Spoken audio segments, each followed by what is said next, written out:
Akin na. Diba ayaw mo niyan? Ay, mali. Dapat doon ako. Doon yung kamay. Dapat doon ako nakatingin. Hindi, doon ako nakatingin. Okay. 1, 2, 3. Action. Akin yan. Di ba ayaw mo niyan? Pwes, patunayan mo sa akin ayaw mo niyan. Dahil ibibigay ko yan sa iba. At hindi ko yan pagpipilitan sa'yo kung ayaw mo. Dahil mayroong iba may gusto niyan at dun ko siya pwedeng ibigay. Akin yung laruan na yan. Diba sabi mo ayaw mo niyan? Tapos ngayon ayaw mo ibigay sa akin? Para saan?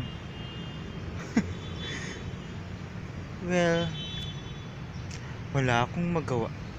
Kung ayaw mong ibigay sa akin, bibilin lang ako ng akin. Ang gulo ng kwento ko.